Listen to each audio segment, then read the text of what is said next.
Good evening. Happy Tuesday. Hey, everybody. Hope you're well. I am going to say thank you guys for those that have to continue to be a constant support for Black Boy Joy Conversations and myself, and who have been looking for us for the past. It's been about a month since we've had some shows, and so I'm excited to be here tonight and to be back with you. I'm looking forward to tonight's show. Again, thank you guys for your patience in our short little brief break with moving and celebrating and enjoying life and enjoying all that God has for me in my Black Boy Joy.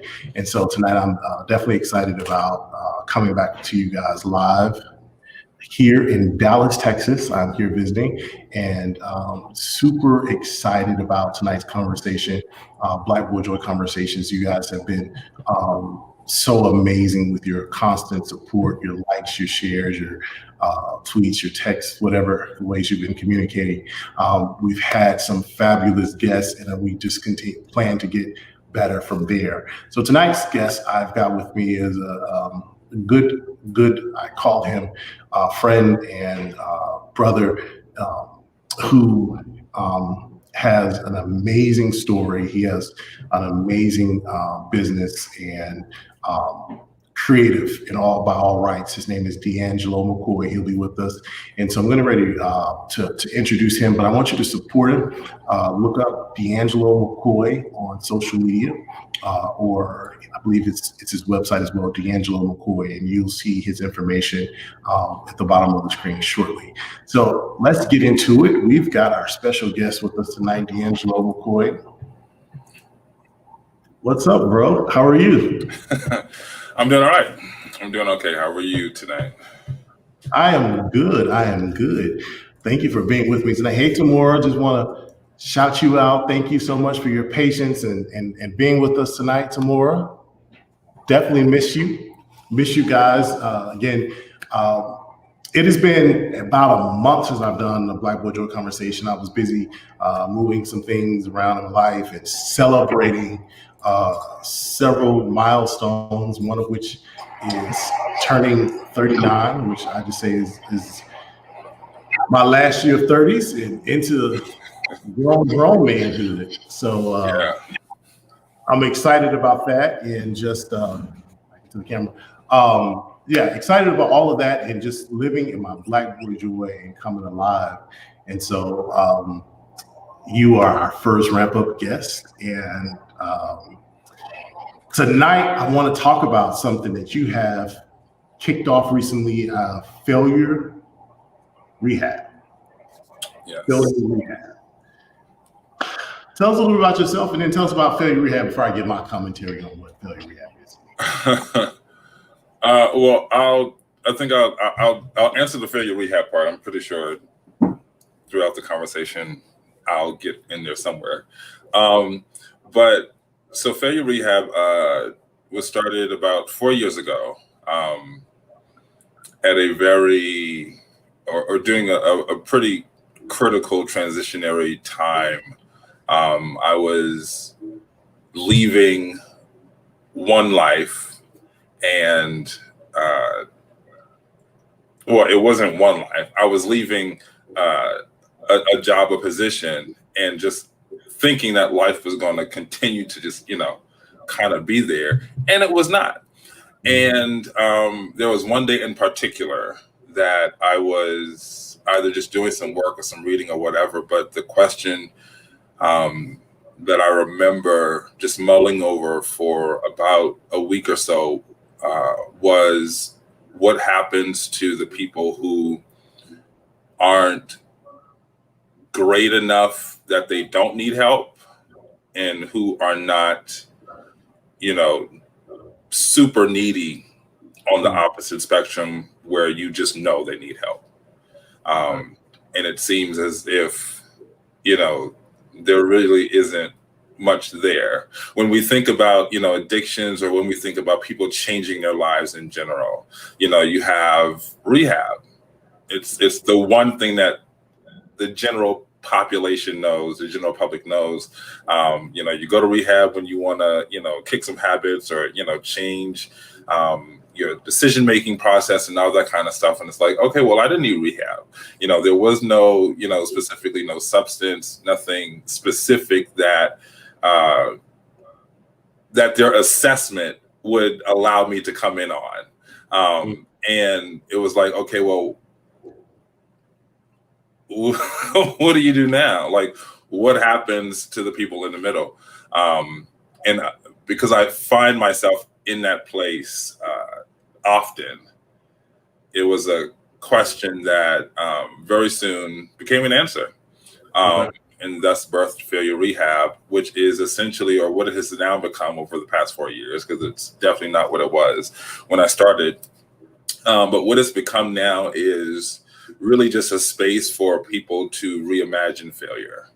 We've been taught that there's only two paths to living. One is success, the other is failure. Either you're one or the other.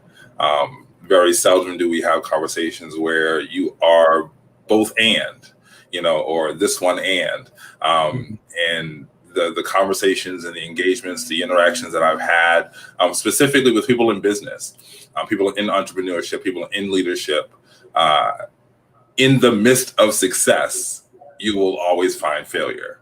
And it's so regular, but it's one conversation that's not really talked about a lot is, how do you deal with failure? How do you overcome it? Some people say it's just time. Okay, how much time? Because I got stuff to do, or it's, you just gotta get out there, get back on the horse, it's just like riding a bike, all those things that, really kind of make us bypass our feelings. And that's now the component that I've really been able to dig deeper in is the fact that, a lot of the response or a lot of the resolutions that we have for failure in a social setting or in social, in society is abandon your feelings. Okay. Know what the bottom line is, and then work to get that. Okay. And it's like, no, because the feelings are still there. And, at 35, I can now say, if you don't deal with it, it will find a way to deal with you.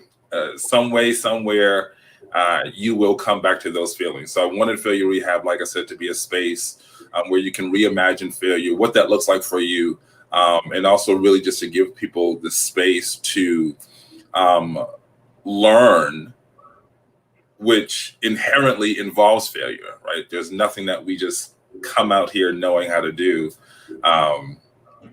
and how to live in the midst of failure, how to live after failure, how to prepare for failure. Those are general conversations that we have, and it's a process. It's not something that you just get out the box and it's just there. And we need those safe spaces. So that's what I want Failure Rehab to be. So that's pretty interesting. You say that, and I want to just kind of back up here. Thank you guys for joining us again to Whiteboard Joint Conversations. So before we get really deep into this, today's guest is De'Angelo McCoy, and the founder creator of Failure Rehab. And so our discussion is to talk about his movement. I would call it a movement. Okay, we'll go with that. Failure Rehab, and it's a place for failures in a sense, reimagining failure. And so in that reimagining failure, I want to talk specifically about finding your joy in failing, or how do you reimagining finding joy in with your failure. And so some of the things, hey Gary, one of the things you just said that I think was really important when you talked about it's gonna happen in life, period. So deal with it, confront it. There are quotes out there. I've seen a couple of quotes that says, what you ignore will persist. What you don't deal with, what you resist will persist as well. And so, essentially, when you faced failure and failure, this experience for you to bring Failure Rehab, what was the experience? What was that aha moment for you?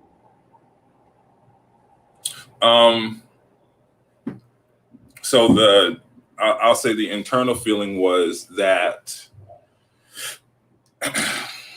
the things that I placed my value in what I was doing during a certain period of my life. Okay. And when that thing wasn't there, I didn't know that that's where the value was. Okay. So when it left, I was left with me. And I had learned, again, through these experiences, through these encounters, just through living, that as long as I'm doing, I'm valuable. Wow. And when I'm not, I need to become valuable. So there doesn't need to be a time where I'm not doing, and not just doing, but doing for others.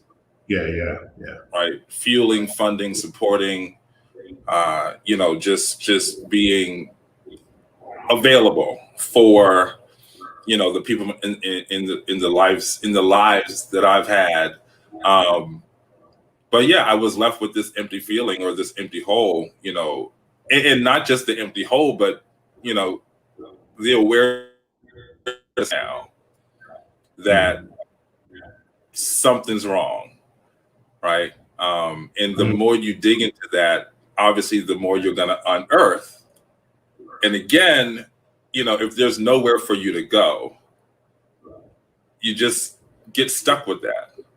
Right. And most, I want to say most people, no matter how psychologically healthy they may be, most people don't want to deal with the thoughts and the emotions that don't matter to their everyday, right? Like if it doesn't have anything to do with my job, my family, my car, my money, I'm good, Right. Maybe on a self-care Sunday or, some retreat I go to, I can, take on the burden of life and all this kind of stuff and work through stuff. But, for most of us, if it doesn't have anything to do with our day, we don't have time for it. But what I was doing was my day. So I didn't have anything but time now, right? So time to think, time to ponder, time to ruminate, time to spiral, which is really what happened when all of this came to be. It was just a time where there was a hole and I did not know how to appraise myself outside of what I could do for other people.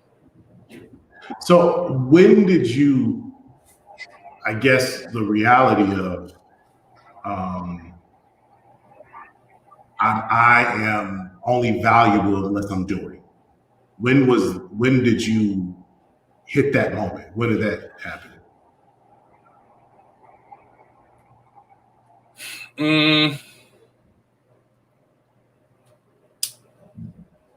Very shortly after, maybe about a month. Okay. Maybe about a month after, trying to create or trying to fall into a routine that essentially I didn't have, I realized, okay, something's going on. It's not, my planning. It's not my, strategy. It's not, no, there's literally something else that's going on that has nothing to do with what I can put on a whiteboard right now. Right. And just because I am a thinker, right, I live in my head and we love it there. These are always thoughts that I, have going on anyway. So, just kind of, again, just really digging through what was in front of me. Luckily, because everybody's not, as in tune with themselves, but luckily I was able to get to that point of clarity fairly quickly. Now, that was in 2016. Okay. It is 2020, and we are still processing. So, Okay. just because I got to the diagnosis quick. Just like with any, type of healing, there's really no telling how long complete, healing or wholeness takes. So when you experience realizing, because this is really good, and thank you, Gear. When I'm not doing, I don't feel valuable. When you realize that what you were doing, you placed was where your value, where you felt valuable. When did you, or what was the feelings that you had when that happened? When you began to see that empty space? Yeah, it was definitely a gut punch. Mm-hmm. There was disappointment, there was sadness, anger, anxiety. Honestly, the entire range of emotion. Okay. From rage to gratitude, I felt in those moments, primarily because the biggest part of it is I've done a fairly good job at narrating my life. Okay. Meaning the story doesn't go anywhere De'Angelo doesn't tell it to go. Okay. So with that understanding, I had to then, accept accountability that said, okay, they may have done, but you were there and you allowed. Okay. Even in my ignorance, because the accountability is still there. Okay. How do you reframe that? How do we frame the accountability, especially when you say they might have done X but you allow? Yeah. Well, accountability is your ability to take account for, period. Okay.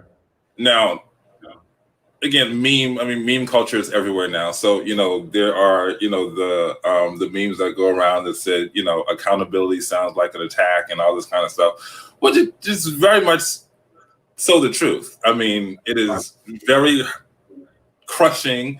It is a finger. It is blame. It is, responsibility, all the things that our carelessness and our carefreeness, we want to just kind of, throw all that in the wind. Especially when we are not the perpetrator. Now, accountability itself, again, is your ability to take account for. But that means that either you are the perpetrator, Okay. or the participant. Okay.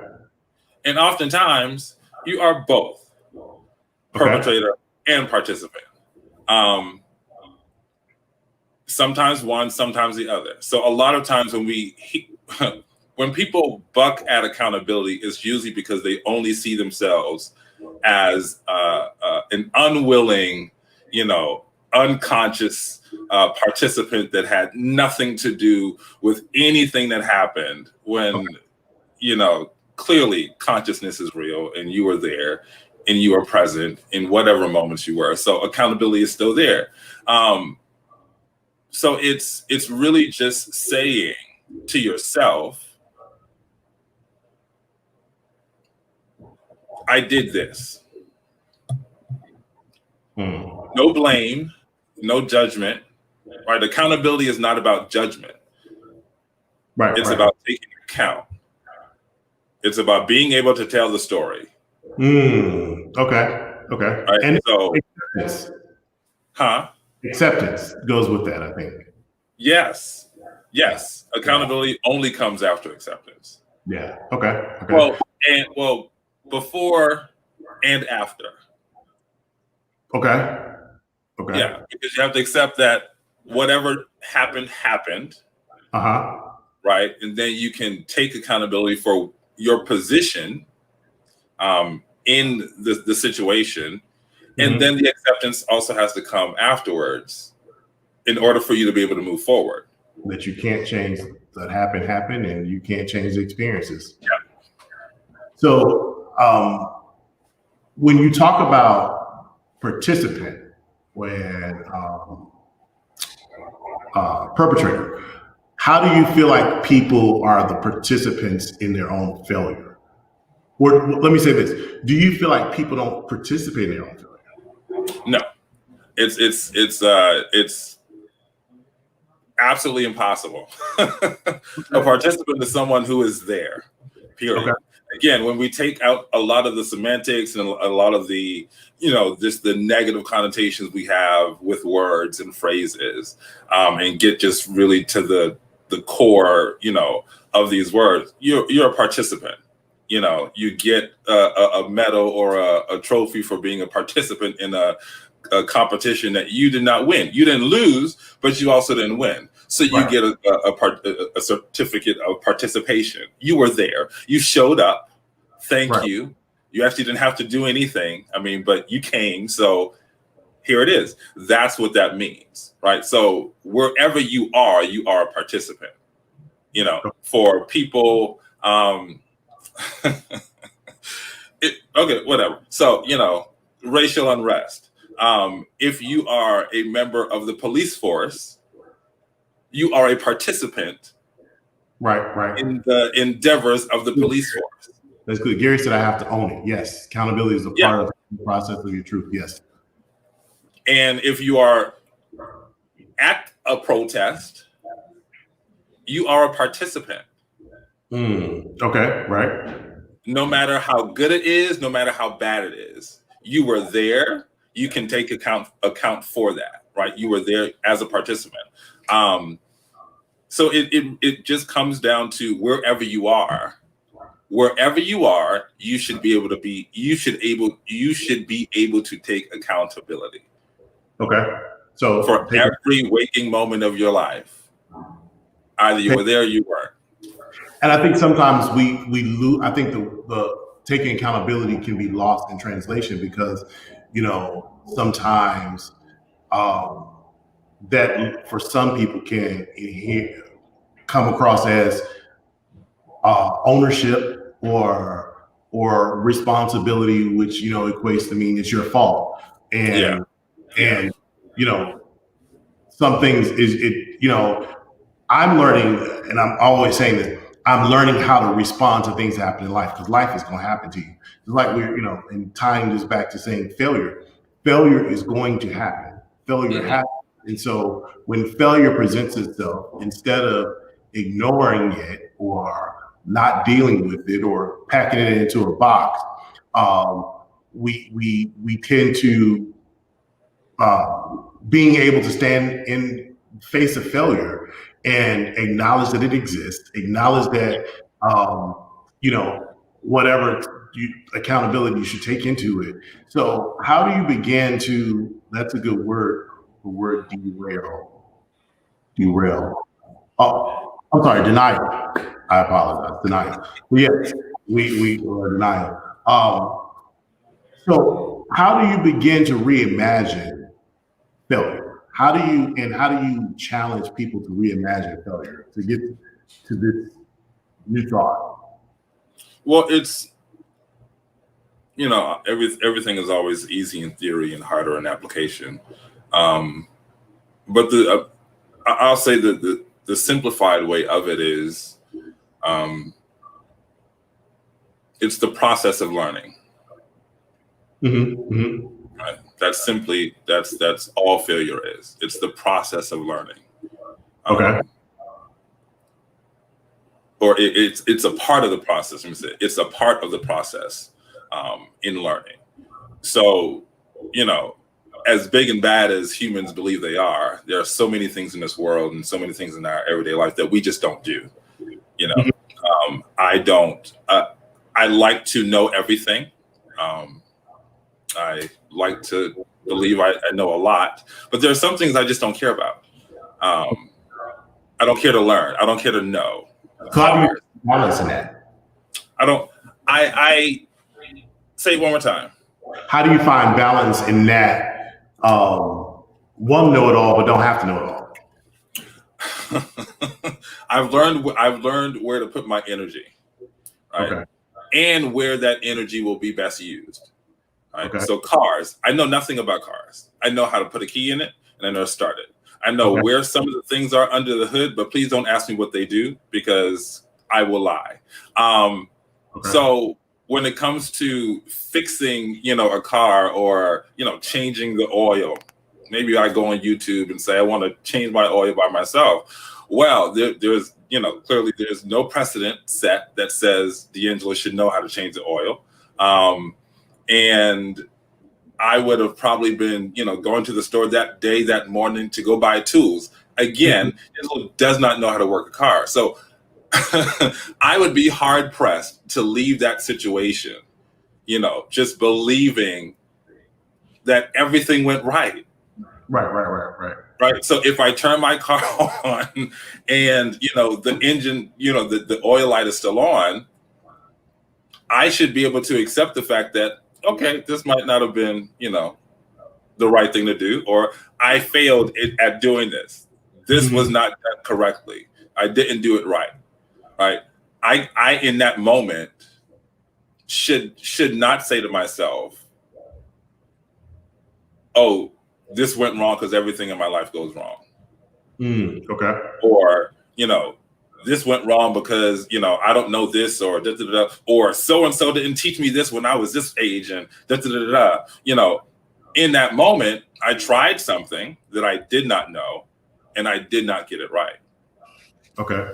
So how do you, when you are reimagining failure, how do you, I guess, attach joy or reimagine joy in failure? How do you propose that? Well, how's it going? Not as easy, but I'll give the simple answer. The simple answer is inject gratitude. Right. Inject gratitude. If we're looking to get to joy, and again, in understanding, some of these words, joy is a really deeply felt feeling of happiness, right? Of belonging, of flow, of feeling in the right place at the right time, doing the right thing, and this whatever it is that you're doing that's bringing you joy has touched a part of you that has responded to that. I don't know if you're gonna get to joy in failure. But I would say the closest thing would be gratitude. Okay. Right. Again, taking that car scenario, in that moment, my thoughts can go several different ways. Again, I can blame myself for not knowing. I can blame the YouTube person that told me how to do it. I can blame them. I could blame, my parents or my family for not teaching me how to work a car before. I can blame the car. Like, all that's possible. In that moment, instead of allowing myself to begin to think negatively, I would need to insert gratitude. Meaning, or for example, congratulating myself on attempting to fix my oil. Going to the store to go purchase tools that I had been probably saying I needed to go buy for the past 15 years. There's so many different things in that moment, right? I could be, covered with oil, look at myself in the mirror and laugh. Gratitude, right? So just finding different ways to, I'm going to say the word a lot in explaining this, but just finding a lot of, just finding different ways to inject and insert gratitude in those moments. Maybe even it's a thought, a memory, maybe I remember, my grandfather in the summer, fixing the oil in his, whatever it is, just really being intentional again, about where your energy is being placed. Okay. Because in that moment, you getting mad at the car or yourself, like, it does not change the fact that you still need to get your car to Pep Boys, because you can't go nowhere. Yeah. Right? What do you feel as though failure can be intentional? Yes. Well, failure is intentional in anything you intentionally go to learn. Again, failure is a part of the learning process. So Right. whether we know it or not, every time we step our foot into an area that we are not a master in, we are welcoming failure to the table. Okay. That's good. Yeah. So when I see you, Gary, you're right. How to inject joy to me is remember going back to the things that you've done, or sometimes writing a journal so you can reflect to bring back joy. Being grateful, the gratitude. I think that is premier on. And I'm now celebrating the fact that I tried. Okay, that's important. I tried. I think it's the Leah song that first you don't succeed, dust yourself off and try again. Trying. And I think and I've heard this quote before, the only real failure is not trying. And so that's the part that I tell myself as I try, whatever whatever it is that, whether I succeed or fail. Do you believe, so I've read that many people are afraid of failure. And I've also heard that it's not failure that people are afraid of, it's success. How do you feel about that? Well, I think it's both. Which essentially creates a cycle of you just not doing. But, the fear of failure says, or let's say it like this, people who, so people who express or experience the fear of failure usually have that fear because there are instances that they've experienced in life that have now been connected to negative feelings, negative emotions. Okay. Right. Most of us every day in our fears, right? The fear isn't really the thing. Right. When we break it down or break the psychology down to it, it's really not the thing. So arachnophobia, the fear of spiders. It's not really the spider that we're fearful of, which is why you can be cured of phobias. You can be cured of fears, because there is a way to, kind of bypass what your mind is doing and what it's saying. But essentially, we want to avoid the feeling that's associated with the thing. Okay. So many people who are afraid of failure aren't really afraid of the failure, because failure itself is not an emotion. It's not, you may feel like a failure, but that feeling of failure is connected to disappointment, emotion, sadness, emotion, hurt, emotion, rejection. Like it's connected to other things. So, there can be a fear of failure because it's connected to a series of negative emotions that you've now associated with stepping out and doing something new for the first time.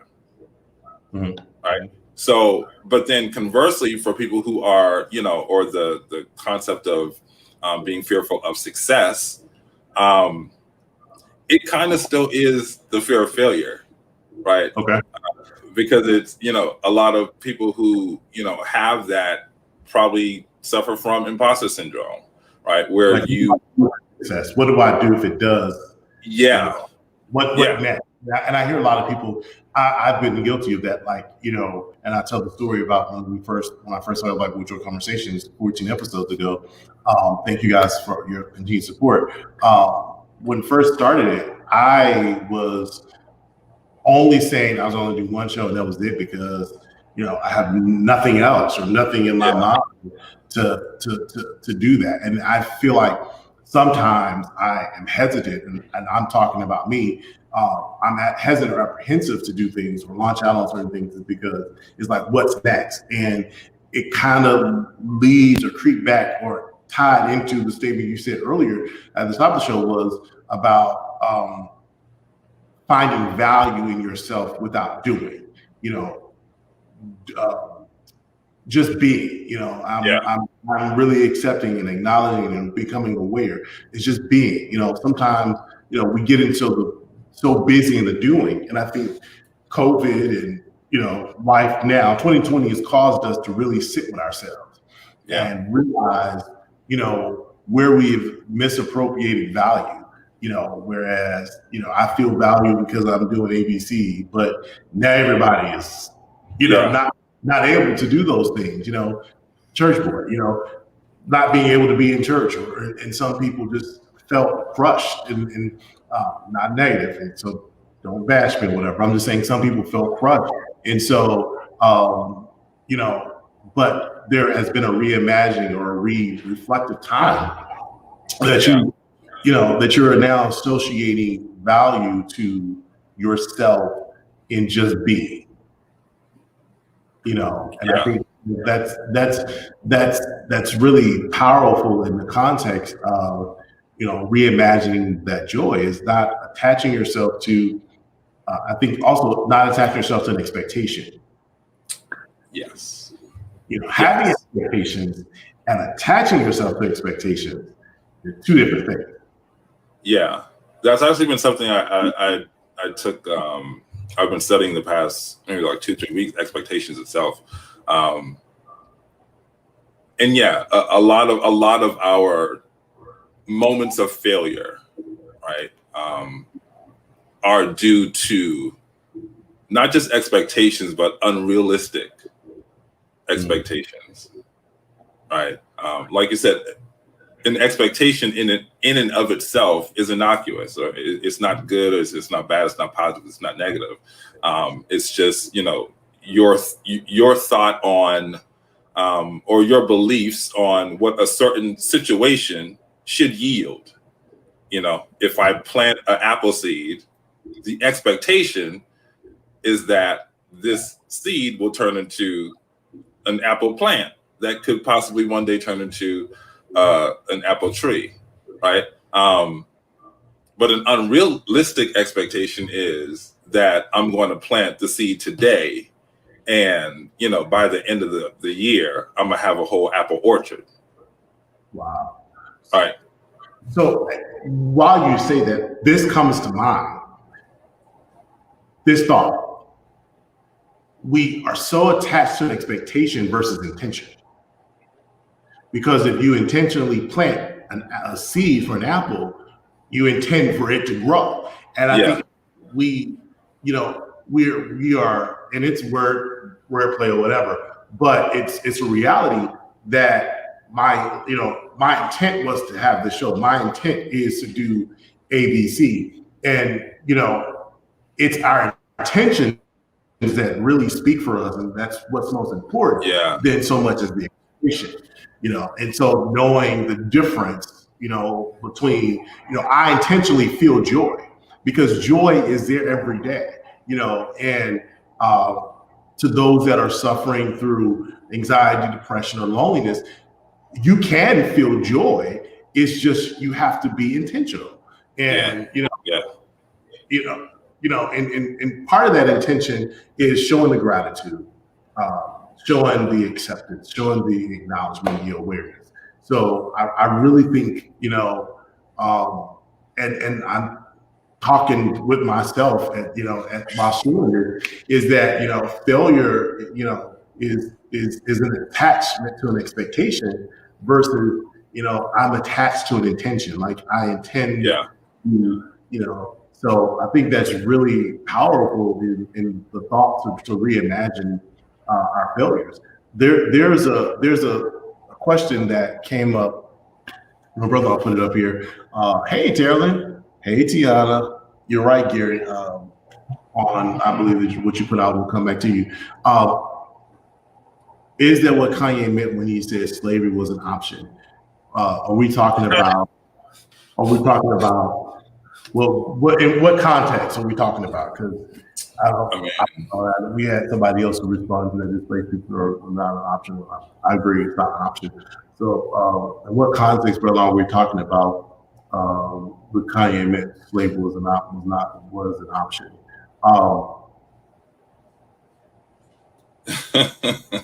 While we're waiting on that clarification, another question comes: should political opinion be valued if you disagree with belief or views other than yours? I think it should be valued. I think in order to respect something, you have to value it. Yeah. No.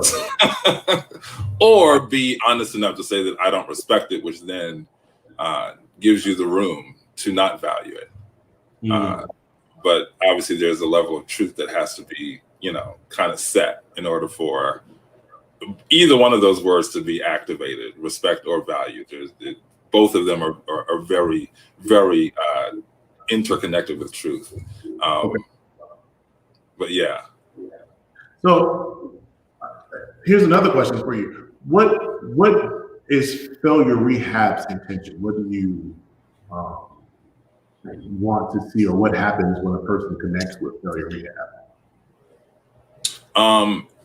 Well, what it has evolved to, or evolved into, is a service primarily for Black men, right? Okay. And that's because I'm a Black man, and I just think we need it.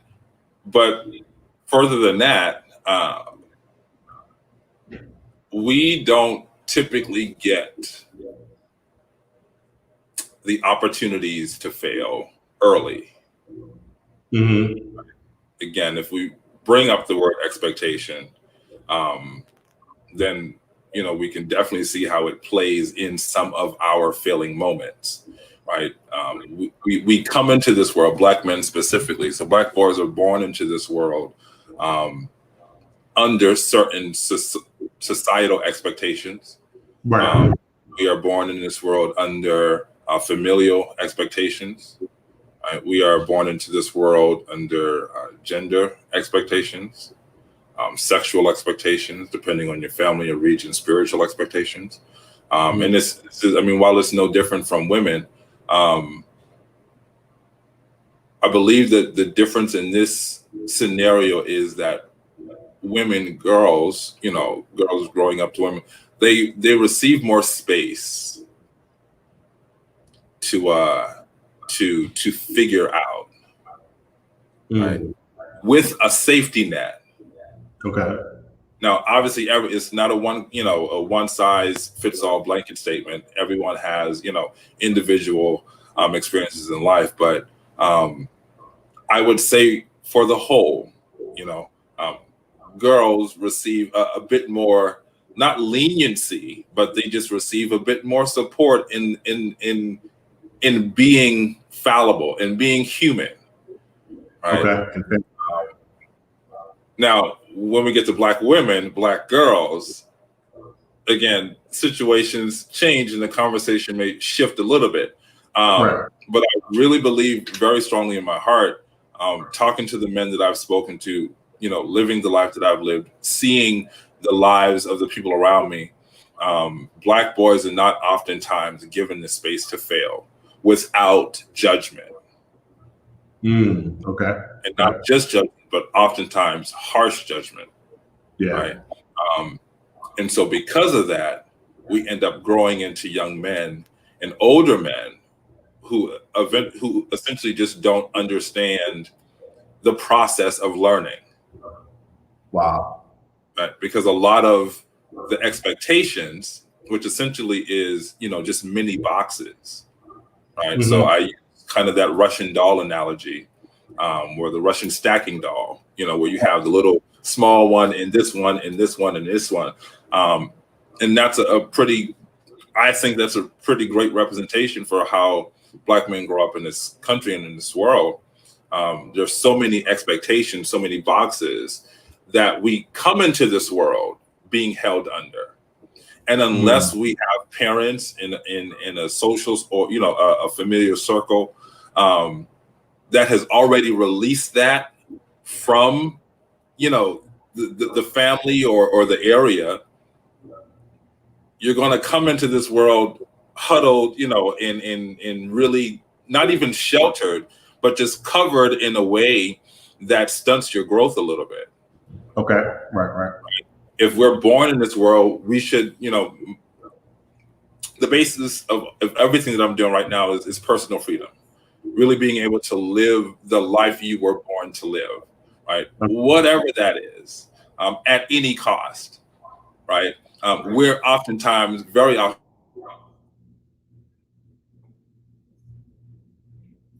Okay. I think we've had a internet connectivity issue, but we're talking about failure rehab with my guest, De'Angelo McCoy, and talking about just the journey to failure and the joys that it may bring to you, or finding joy in failure. And so it's been a really great conversation. Hopefully you get to come back and we bring him in and try to bring him back out. I'm excited again, just in this conversation and what we're sharing about failure. And he has, I call it a movement, business, Failure Rehab, and it's about inspiring, giving space and giving freedom and empowering men to fail. And I think that's something that, thank you, Gary, for saying that. That rule should be rewritten, that there's this high level of expectation, especially for men and Black boys, men of color, brown boys. There's this high level of expectation on us, and then there's very little room or space to fail. And so, what do you do with failure? And I think, that's something. It's a part of life. It's what do you do with birth? What do you do with joy? What do you do with failure? And not ignoring failure, but allowing failure to breathe and to be what it is in life and facing it. And so that's really essentially what he's doing. He's joined us back. Welcome back, De'Angelo. Well, he froze on us again. So, so I'm excited about this conversation, and just, the bigger thing is reimagining failure. And I believe any and everybody can reimagine failure. You can reimagine your life, period. What's up? Welcome back.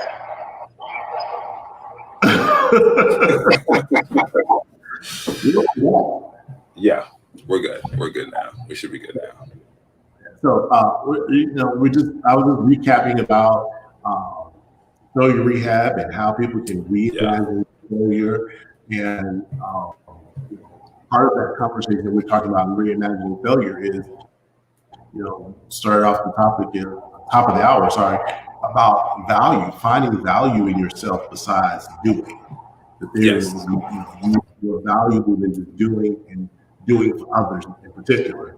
To find that space to find value in yourself, sitting with yourself, acknowledging and acceptance, being grateful, gratitude. Yeah.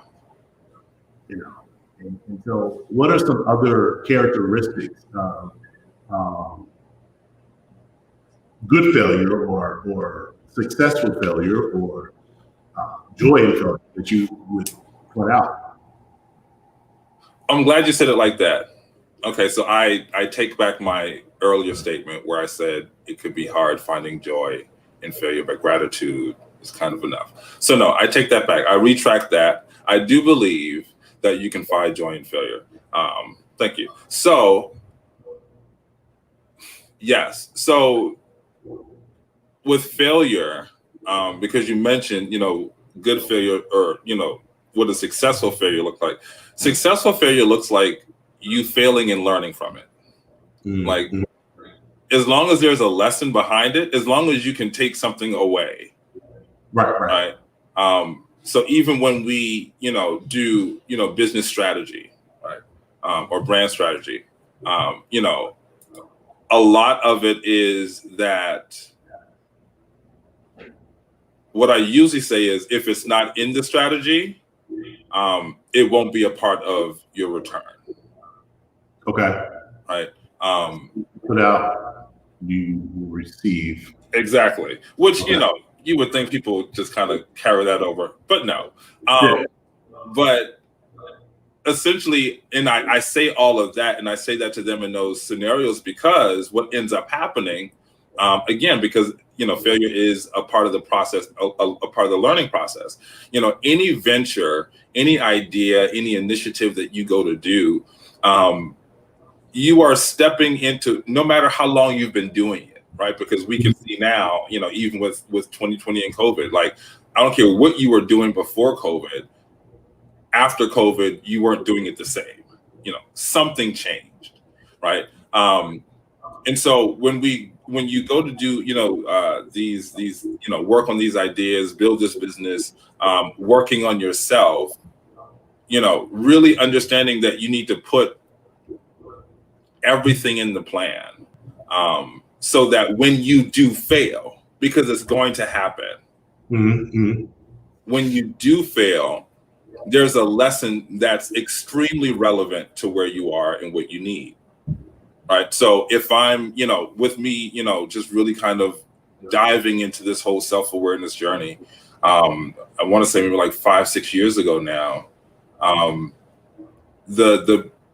my prayer was, I wanted to move away from North Carolina. But I said, Lord, I don't want to leave here with the things that are not going to allow me to grow in the next place. Mm-hmm. In saying that prayer, I knew in that moment that probably a very dangerous set of words to say, but that there were, a lot of things that I was going to have to process through. A lot of failures were now going to be on the way. Mm-hmm. And like you said before, with intention, we always have to really be close to our why. Right? Because as long as you can connect to that why, like why you're doing what you're doing, the failure in and of itself essentially doesn't matter. It's now just a part of the process. Right. If I'm going to the store, and I need to get bread, eggs, and milk, no matter how many red lights I may come across, the why is I need to go to the store to get bread, milk and eggs. Like, it doesn't matter, like, the fact that I have to stop, or, the fact that there may be an accident that I have to pass, or, I might have to, take a detour, like whatever it is that comes up. My why keeps me going, right? I now learn, okay, there's a new place around the corner that I could go to, or, whatever it is that I can pick up in that moment. It's probably not the best scenario to use, but whatever. But at the end of the day, connecting to your why, making sure that there's a reason why you're doing what it is you're doing, so that when you go through this journey, finding gratitude and finding joy is not that hard. Right? Yeah. Like, it goes into, like, I always reflect on the thought about Kathy Hughes, the founder of Radio 1, and how I listened to a podcast. She talked about when she started, she applied, I think it was up in the 30-something times, or it was multiple times for loans, and she was rejected, and it was one of them that she got finally approved for. And she talked about her father being an accountant, and the law of numbers, and believing in that.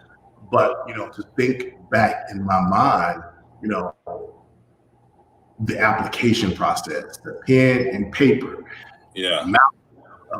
copious pens and papers that she had to complete to fill out this application for a loan, and to be told no. But her why kept her going. And I think sometimes we start things and we get caught up in the expectation that we lose our why. And so, failure is a part of the process. I think you got to plan for failure, you know. Yeah, you do. You do. And you have to expect for it. It is a realistic expectation. Failure is a realistic expectation in whatever it is that you attempt to do or try to do or just do. Like there should be a general expectation that something could go wrong. Yeah. And it's essentially, it doesn't have to be a block off of you. Like, it doesn't have to take anything from you. You don't have to internalize that in those moments. You know, me going to the store, the red light comes. I didn't program the light. Like, that's the time it was supposed to come on. So, like people in road rage. Well, chill out, calm down, take a chill pill. None of us are moving. It's a red light, it's a stop sign, it's whatever. Like, expect for things to happen, because that's life. That's life. Like, stuff happens, and you have to either, there's only two choices. Either you let it stop you, or you recognize the fact that it's there and it didn't kill you. So, keep on going. Yeah. And be committed to your why, and your response should not be stopping. Failure does not mean stop. Failure does not mean it doesn't give up. Hard not to, but failure just is, as you so eloquently put it. Failure is personal freedom. Failure is the space to continue to create. Again, going back to some of the greatest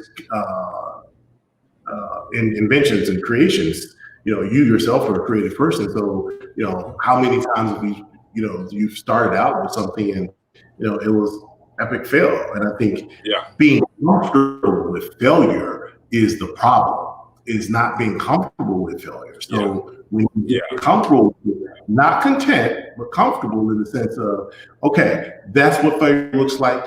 So I know that's, it's not a bad feeling. It's just, I'm comfortable with it. I'm okay with failure and owning it. And as we've talked about in that truth. And so I think that's so powerful is, is having that space so you can get comfortable. And it is the emotions. I think that's important. Failure, our perception of failure is only so because of how we feel in those moments of failure. So, we will never be able to master our emotions.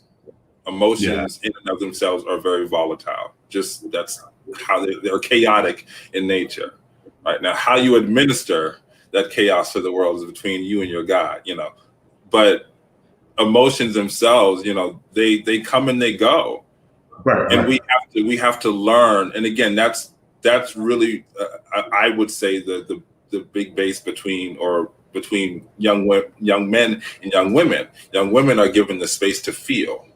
Right, they're taught to listen to their bodies and to listen to what that feels like, and to know what love looks like, and know what it feels like, and know what sadness is. And they get to cry, right? They get to be happy. They get to show these ranges of emotions. And Black boys in particular, right? We don't really get that option. No. Right.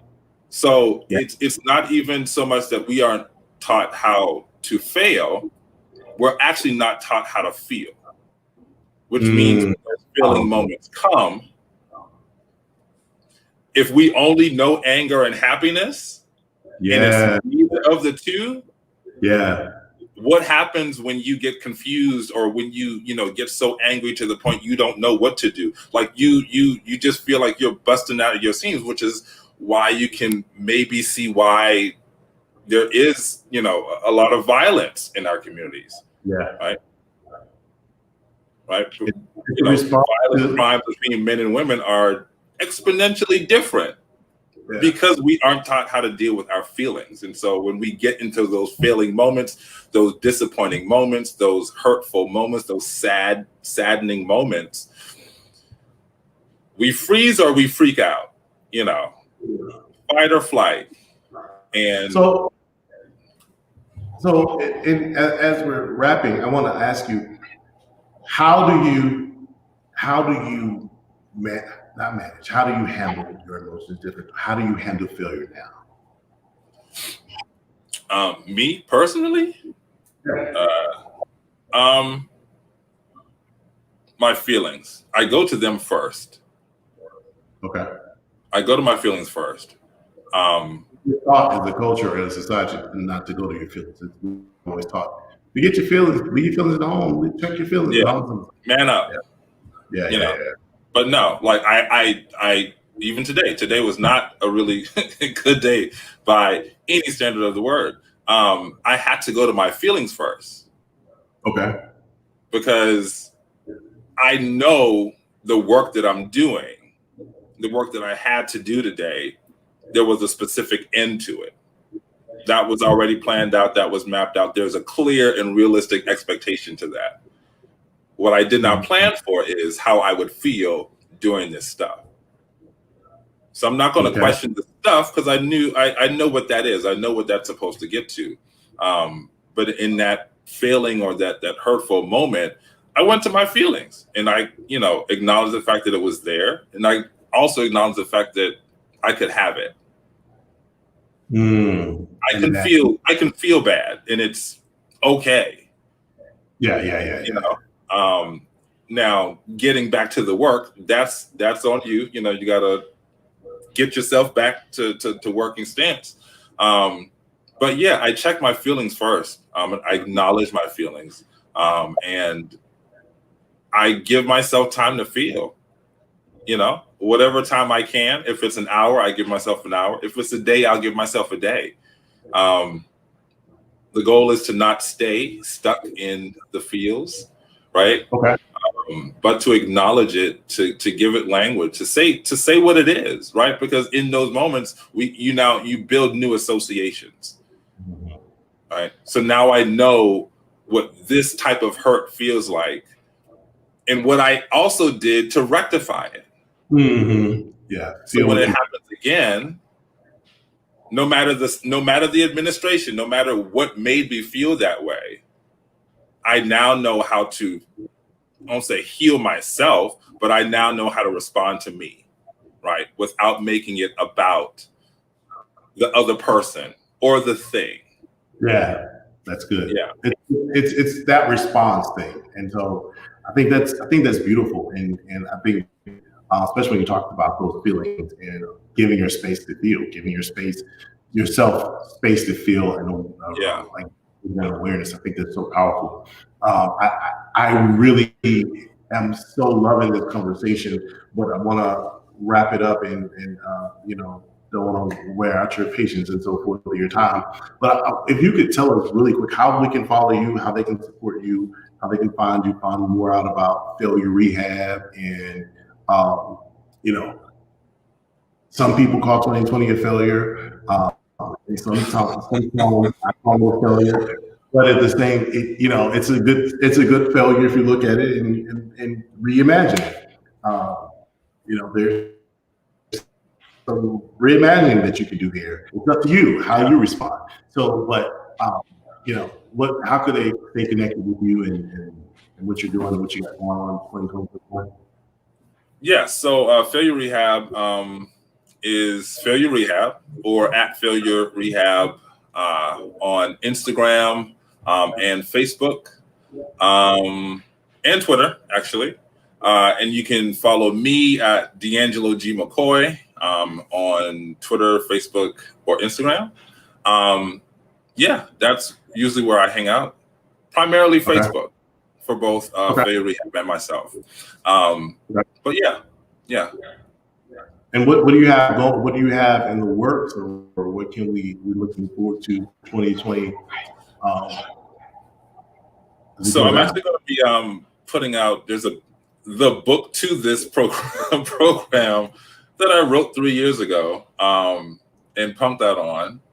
I've put the pressure back on myself to go ahead and publish that this year, so I'll do that. There's also an anthology that I want to begin with a group of 20 to 25 men before the end of the year is out. It's another book publication.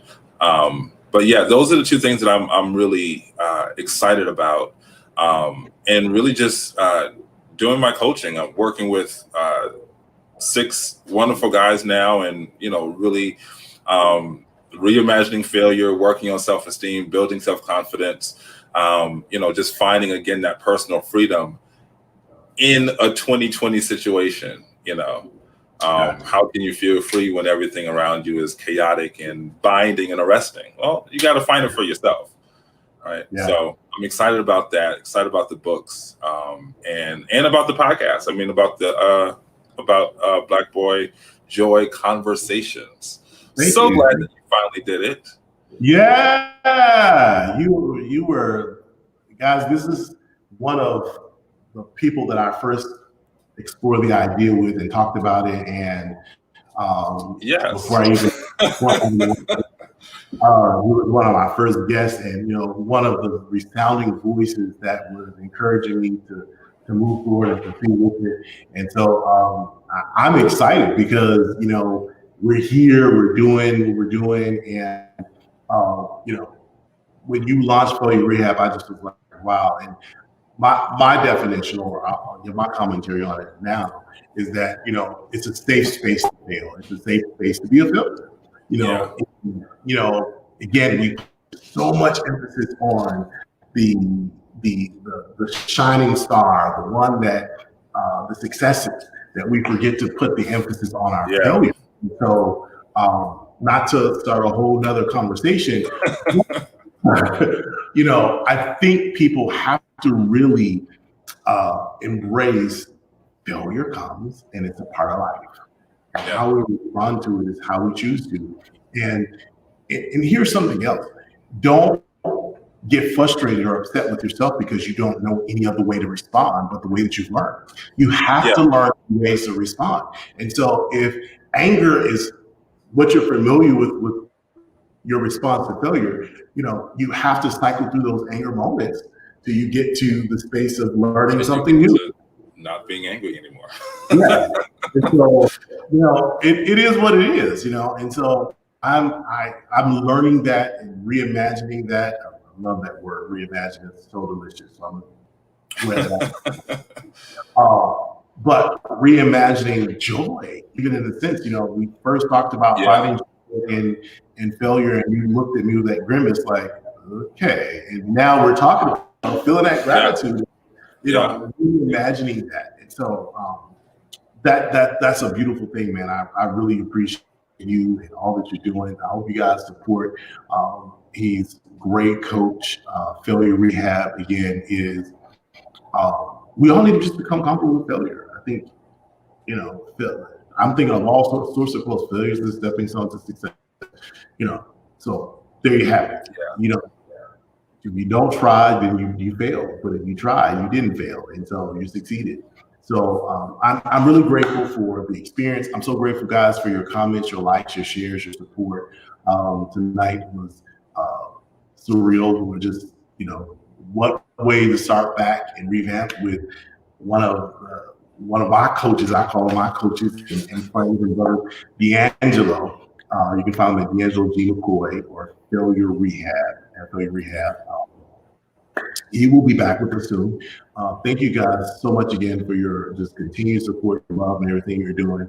I look forward to seeing you guys on this Thursday. Yes, we'll be doing something really different on Thursday. I'm pressing the envelope. If it fails, it fails. If it succeeds, it is what it is. So I love you guys. Look forward to seeing you again. And I am living in my Black Boy joy, and I hope you are too. Good night.